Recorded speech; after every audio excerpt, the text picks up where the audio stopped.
Hello friends, माँ Saraswati study point में आप लोग को स्वागत है। और मैं संजीव कुमार आप लोग के लिए जो भी सीटेट में एग्ज़ाम मतलब 16 दिसंबर से है ना, 16 दिसंबर 2021 है ना, 2021 से लेकर के 21 जनवरी तक पढ़ा है, उसका हम लोग सॉल्यूशन देखेंगे। तो आशा करते हैं कि आपका ये वीडियो बहुत बेहतरीन होगा और इसको अच्छे ढंग से देखिए। तो चलिए आज हम 16 दिसंबर का जो सीटेट में 16 दिसंबर 2021 में जो सीटेट में एग्ज़ाम में आया है, चलिए उस पेपर को सीडीपी को देखेंगे। और सबसे पहले सीडीपी को 16 दिसंबर से लेकर के 21 जनवरी तक देखेंगे, उसके बाद ईवीएस को देखेंगे। बारी बारी से सभी सब्जेक्ट को हम लोग कवर करेंगे। चलिए तो हम लोग आगे बढ़ते हैं। यहाँ देखेंगे कि आपसे पूछा जाए, एक पहला सवाल क्या है कि कौन सा कथन है जो कि व्यक्ति के विकास की प्रक्रिया के बारे में सही है। यही पूछा गया था, कौन सा जो है जो कि कथन व्यक्ति के विकास की प्रक्रिया में मतलब है जो कि सही है। तो यहाँ देखेंगे, कहता है विकास की जो प्रक्रिया में सांस्कृतिक विविधताएँ होती है। मतलब सांस्कृतिक विविधताएँ इस पे ज़रूरी है ना, इस पे ध्यान दीजिएगा कि संस्कृति विविधताएँ। देखिए आपका आंसर क्या आ गया, बता दिया कि सांस्कृतिक विकास की प्रक्रिया में सांस्कृतिक विविधताएँ है ना, विकास की प्रक्रिया में कौन चीज़, सांस्कृतिक विविधताएँ। तो चलिए हम लोग आगे सवाल के देखेंगे। अगला सवाल क्या है जो देखेंगे, अगला सवाल आपका आ गया कि कहता है निम्नलिखित में कौन सा प्रश्न है जो कि बच्चों के विवेचनात्मक चिंतन को क्या करता है, बढ़ा देता है। मतलब इसमें देखना है आपको ऑप्शन में कि विवेचनात्मक चिंतन कौन बढ़ाता है। तो यहाँ पर देखिएगा कि पहले ऑप्शन को देखेंगे कि ये कह पता करो कि तटीय इलाके में रहने वाले लोग क्या खाते हैं और क्यों। देखिए सवाल को, क्या खाते हैं और क्यों। फिर दूसरा कह रहा है कि भारत के 10 राज्यों के नाम लिखें और 2 से 10 तक पहाड़ा लिखें और दी गई कविता का सुस्मरण कीजिए, मतलब याद कीजिए। अब कि यहाँ पर हमारा विवेचनात्मक कह रहा है, मतलब सोच विवेचनात्मक विवेचना करने वाला बात आता है। तो हमारा जो आंसर हो जाएगा फ्रेंड्स, ए हो जाएगा। क्या हो जाएगा, ए हो जाएगा कि पता करो कि तटीय इलाके में रहने वाले लोग क्या खाते हैं और क्यों। ये है जी कि इसमें बच्चे को विवेचनात्मक प्रश्न लगेगा, उसमें विवेचना करेगा कि क्यों खा रहा है ना, और क्या खाता है। तो चलिए आगे देखेंगे कि अगला सवाल की ओर हम लोग बढ़ते हैं। तीसरा सवाल आ गया। तो तीसरा सवाल में है, कहता विकास का चरणीय सिद्धांत निम्नलिखित में से किस पर स्पष्ट रूप से जोर देता है। ध्यान दीजिएगा कि इसमें स्पष्ट रूप से जोर देता है। तो विकास की निरंतरता, फिर विकास की अनिरंतरता, और विकास को प्रभावित करने वाला संस्कृति, और विकास से प्रक्रिया संबंधी वातावरण कारक। तो इसमें देखिएगा कि आपका आंसर क्या हो जाएगा कि विकास की अनिरंतरता है ना। ये जो कि विकास है जो कि इसमें प्रभाव मतलब स्पष्ट रूप से जोड़ देता है। यहाँ पर निगेटिव पूछ दिया है ना, तो ये देखिए सब मैंने यहाँ पॉजिटिव लग रहा है आपका ऑप्शन। ये भी आपका ऑप्शन पॉजिटिव है और ये भी पॉजिटिव, ये पॉजिटिव है ना, ये निगेटिव लग रहा है क्योंकि विकास तो निरंतर चलते रहता है ना। चलिए आगे हम लोग देखेंगे। उसके बाद सवाल हम लोग देखेंगे, अगला सवाल देखेंगे क्या है। कहता है निम्नलिखित में कौन से कारकों द्वारा विद्यालयों में बच्चों का अधिगम से जुड़ाव प्रभावित होता है। मतलब इसमें आपको देखना है कि कौन सा है जो कि इसमें बच्चों के जुड़ाव प्रभावित करेगा। तब पारिवारिक सामाजिक है ना, पारिवारिक सामाजिक है आपका, और क्या है समकक्षीय संबंध है ना, फिर सांस्कृतिक मूल, फिर बच्चों का आत्मसम्मान है ना। तो ये देखिएगा चारों के चारों आपको लग रहा है ऑप्शन जो कह रहा है बच्चे के जुड़ाव के लिए क्या है, सही है। तो आपका ऑप्शन क्या हो जाएगा, 3 नंबर हो जाएगा, मतलब कि चारों ऑप्शन ही क्या है, सही है, ठीक ना। चलिए फ्रेंड्स हम आगे सवाल की ओर बढ़ते हैं इसी तरह से। फिर कहता है जीन पियाजे के अनुसार, देखिए सवाल आ गया, जीन पियाजे के अनुसार अमूर्त संक्रियात्मक अवस्था मतलब चरण तो किसमें है। तो कहता है इसमें देखना है कि इसमें क्या करता है। तो ये जो है पूर्व संक्रियात्मक चरण में क्या होता है कि बच्चा है जो कि प्रतीकात्मक खेल खेलता है। इसका आंसर देखिएगा क्या हो जाएगा, बी हो जाएगा। प्रतीकात्मक है ना, प्रतीकात्मक खेल खेलता है किसमें, तो आप याद रखेंगे पूर्व संक्रियात्मक अवस्था में, है ना। उसके बाद आगे हम लोग सवाल की ओर देखेंगे। इसी तरह से कहता है एक छोटी बालिका प्रतीकात्मक खेल, देखिए फिर उसी सवाल को लैंग्वेज बनाकर पूछ दिया। देखिए एग्जामिनर हम लोग को कैसे थोड़ा घुलाता है। देखिए प्रतीकात्मक खेल, तो अभी अभी हम लोग देखेंगे अभी अभी हम लोग क्या पढ़ें कि प्रतीकात्मक खेल किस में आता है ना। तो अभी इसी चीज़ को इतना पढ़ने की भी ज़रूरत नहीं, प्रतीकात्मक खेल कर पाती है ना। तब प्रतीकात्मक खेल कब, जब पूर्व संक्रियात्मक अवस्था में उसी सवाल को आ गया, है ना। देखिए इसका आंसर क्या हो जाएगा, 2 हो जाएगा। आगे बढ़ते हैं। कहता निम्नलिखित में से कौन सा अभिलक्षण है वो कोहलबर्ग के नैतिक विकास मॉडल में समाहित है। मतलब कहता कोहलबर्ग के नैतिक विकास में समाहित है। तो हम लोग इसके बारे में देखेंगे कि कोहलबर्ग के नैतिक से कौन वाला है। तो इसमें आप लोग लगा लिए होंगे आंसर, है ना। देखिए ऑप्शन ए में कौन सी है, नैतिक विकास के चरणों का जो स्वरूप है वह सार्वभौमिक है। देखिए कोहलबर्ग का एकदम सीधा सीधा पॉइंट है। अगर आप पढ़े होंगे, है ना, कोहलबर्ग के बारे में, तो ये आपका मतलब ये आपका उनका पॉइंटे है कि जो कोहलबर्ग का जो नैतिक विकास है वो क्या है, सार्वभौमिक है ना। बस ऑप्शन देखना है, इसको क्या मार देना, सार्वभौमिक उसी सेम टू सेम पॉइंटे को लाया गया है। फिर उसी तरह से आगे सवाल हम लोग देखेंगे कि लेपायोस्की के अनुसार निम्न में से किसके लिए समीपस्थ विकास का क्षेत्र इस्तेमाल करना चाहिए, है ना। कहता है कि जो जेडपीडी है ना, जोन ऑफ प्रोक्सिमल डेवलपमेंट, है ना। यहाँ पर देखिएगा कि जेडपीडी के बात किया है। तो जेडपीडी के लिए क्या होता है कि जेडपीडी में हम लोग को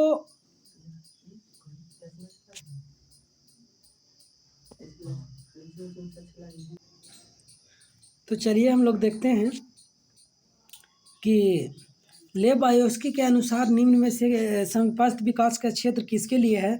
तो हम लोग ध्यान देना है कि जो अध्यापन है और मूल्यांकन, अध्यापन और मूल्यांकन दोनों के लिए है। हम लोग याद रखेंगे कि जेडपी जो लेपायोस्की है ना, लेपायोस्की जो है वो जेडपीडी का प्रयोग किया है अध्यापन और मूल्यांकन दोनों के लिए। बस यही बात याद रखना है। चलिए अगला सवाल हम लोग देखते हैं। कहता है एक विशिष्ट संप्रदाय को पढ़ाने हेतु एक अध्यापिका अपने बच्चे को आधा हल किया हुआ उदाहरण देती है और वे लेपायोस्की के अनुसार अध्यापिका के किस रणनीति का उपयोग करता है। देखिए यहाँ पे जो अध्यापिका है वो आधा हल देता है, यानी आधा, देखेंगे यहाँ पे समझना कुछ क्या दिया है, आधा हल दिया है, यानी आधा हल दिया है। यहाँ पे ध्यान दीजिएगा कि आधा हल दिया है, क्या दिया है, आधा हल दिया है। तो आधा हल दिया है तो क्या दिया है, मतलब सहारा दिया है, सहयोग दिया है। तो जैसे ही आपको मतलब सहारा की बात हो जाए, अगर कोई टीचर या कोई भी व्यक्ति किसी को सहारा दे करके मतलब आगे की ओर बढ़ाता है, तो लेपायोस्की उन्हें क्या कहते हैं, उसको पाड़ बोलते हैं। क्या बोलते हैं, पाड़, है ना, पाड़ बोलते हैं उसको। चलिए आंसर भी हमारा सीटेड क्या दिया है, पाड़ दिया है। तो पाड़ है जो कि इसको मचान भी बोला जाता है, इसको मचान भी बोला जाता है। याद रखिएगा कि इसको हम लोग मचान भी जैसे उसको पाड़ को बोलते हैं, है ना। आगे चलिए हम लोग देखते हैं। उसके बाद अगला सवाल क्या है कि निम्नलिखित में से कौन सी अभिवृत्ति एक प्रगतिशील कक्षा के माहौल के अनुरूप नहीं है। चलिए हम लोग यहाँ निगेटिव को ज़रूर देखिएगा, है ना। जब निगेटिव नहीं देखेंगे तो दिक्कत हो जाएगा। देखिए क्या निगेटिव है, कहता है प्रगतिशील कक्षा की माहौल नहीं है, तो इसमें हम लोग को निगेटिव देखना होगा। तो एक में है कहता निर्णय निर्धारण में बच्चों की सहभागिता, है ना, निर्णय लेने में सहायता करना ही चाहिए। भय मुक्त अधिगम वातावरण होना चाहिए। ये भी सही बात है कि बच्चा को भय नहीं दे करके पढ़ाना चाहिए, है ना, उसको डरा गए पढ़ो तुम, है ना। उसके बाद विद्यार्थी की व्यक्तिगत विभिन्नता के का अध्ययन, ये भी है जो कि व्यक्तिगत विभिन्नता के बारे में क्या करते हैं, देखते हैं। और अगला ऑप्शन क्या है कि अध्यापन द्वारा अनुशासन, मतलब उसको बाहरी अनुशासन नहीं देंगे, उस पर दबाव नहीं देंगे।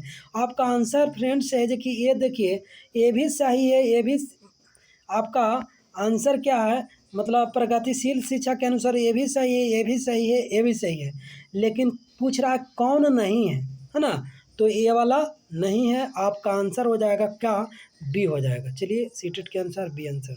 चलिए आगे, और हमारे अनुसार भी है ना, आप लोग के भी अनुसार भी यही आंसर है। चलिए आगे हम लोग देखते हैं सवाल। कहता है यह महत्वपूर्ण है कि कोई अध्यापक बच्चों को बुद्धि लब्धि के आधार पर स्थिर समूहों में पृथक न करे, क्योंकि अब देखिए कहता है कि इसको स्थिर समूहों में पृथक न करने के लिए बात बोल रहा है।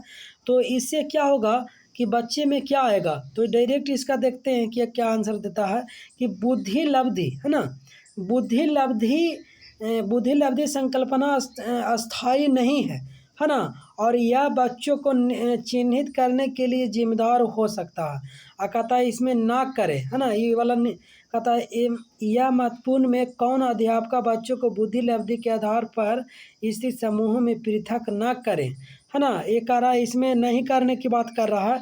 तो बुद्धि लब्धि संकल्पना अस्थाई नहीं है और यह बच्चों को चिन्हित करने के लिए जिम्मेदार है सकती है। मतलब जो बुद्धि लब्धि है ना वो अस्थाई नहीं है, वो आपका आयु के अनुसार, मैच्योरिटी के अनुसार बुद्धि लब्धि है जी क्या होता है, बदलते रहता है। तो कह रहा है कि उसके अनुसार है जी कि व्यक्ति को चिन्हित नहीं करने के लिए बोल रहा, इसीलिए आपका आंसर क्या हो जाएगा, 4 हो जाएगा। चलिए अगला सवाल हम लोग देखते हैं 12 नंबर। कहता हवा गणना के सिद्धांत के अनुसार एक कक्षा में तरह तरह की अध्यापन रणनीतियाँ का इस्तेमाल होना चाहिए, मतलब होना जरूरी है। क्यों, क्योंकि ये है जो कि बहुबुद्धि है ना, बहुबुद्धि एकदम सेम टू सेम है ना, बहुबौद्धिकता को निष्पादित करने में मदद करता है। मतलब विभिन्न प्रकार के बुद्धि में निष्पादन करने में इसको क्या होता है, सहायता मिलता है। इसीलिए हार्वर्ड गार्डनर के सिद्धांत के अनुसार इसका देखिए आंसर क्या हो जाएगा, ए हो जाएगा। चलिए आगे का सवाल हम लोग देखते हैं।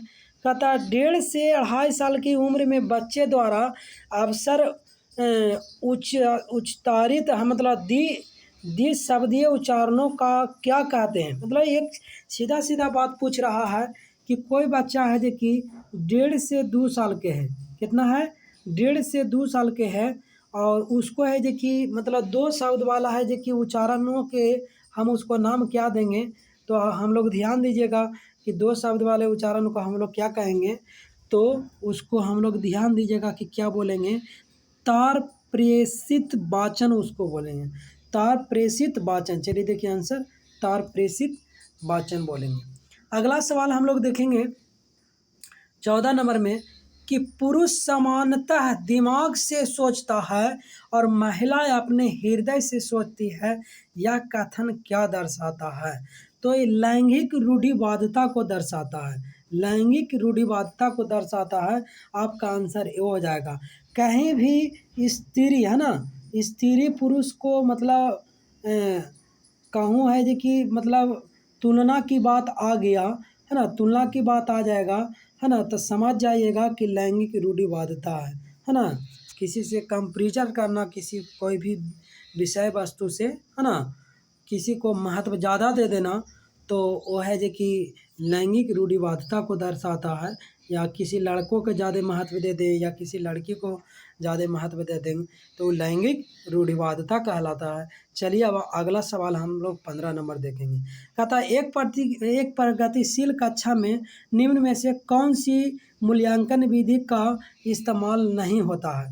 कहता है प्रगतिशील कक्षा में कौन सा है जो कि मतलब मूल्यांकन विधि का इस्तेमाल नहीं होता है।